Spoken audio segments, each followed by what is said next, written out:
Alors initialement, aux prémices du web, les sites étaient dits statiques, c'est-à-dire que pour chaque page du site qu'on voulait créer, on créait un document HTML.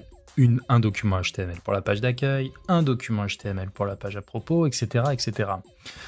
Alors effectivement, ça devenait vite fastidieux quand il y avait des dizaines de pages à faire. En plus, il y avait une modification à faire qui était commune à toutes les pages, il fallait se taper toutes les pages.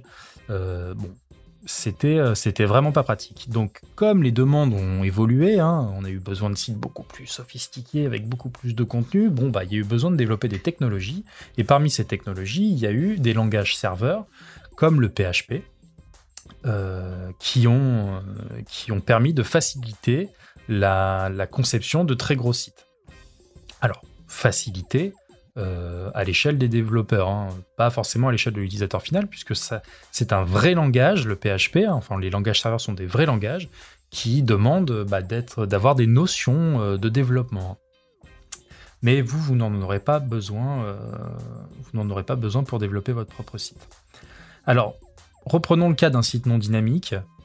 Lorsque vous tapez dans le champ de recherche, dans la barre d'adresse, ou que vous cliquez sur un lien, en fait, vous demandez à un serveur de vous afficher un document HTML qui est stocké à un endroit précis sur ce dit serveur. Le serveur obéit et vous renvoie ce fameux document que vous lui avez demandé. Le document existe et est enregistré sur le serveur, on est bien d'accord. Dans un site dynamique, le processus est différent. Le fichier HTML n'existe pas encore. Il va être généré en fonction de paramètres que vous allez lui envoyer. Vous allez lui envoyer soit de façon consciente, par exemple en remplissant un formulaire et en cliquant sur « Envoyer », par exemple un formulaire de demande de devis, vous allez donner la quantité de produits désirés, le type de produit désiré, et puis le serveur va recevoir ces paramètres et va traiter la demande.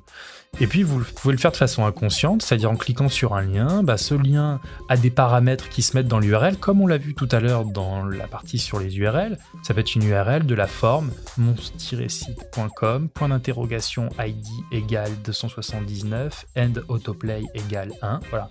Le script, il a été fait pour comprendre ces paramètres, évidemment, on n'envoie pas n'importe quel paramètre à n'importe quel script.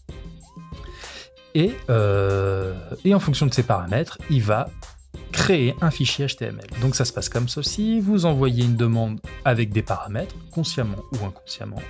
Le serveur comprend ces paramètres, génère un fichier HTML, puis vous le réadresse et il s'affiche donc sur votre écran.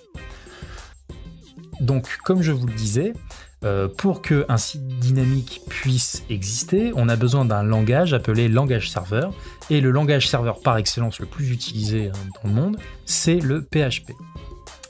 Le PHP, en tout cas votre script PHP, peut avoir besoin à un moment donné de stocker de l'information. Admettons, quand vous avez un utilisateur, vous avez besoin de créer une fonction pour qu'il puisse se créer un compte sur votre site, il faut bien stocker les informations de l'utilisateur quelque part. Donc dans ce cas de figure, on les enregistre sur une base de données. Donc c'est pour ça que pour générer un fichier, la plupart du temps, le PHP fonctionne de pair avec une base de données, et cette base de données avec le PHP, la plupart du temps, c'est MySQL.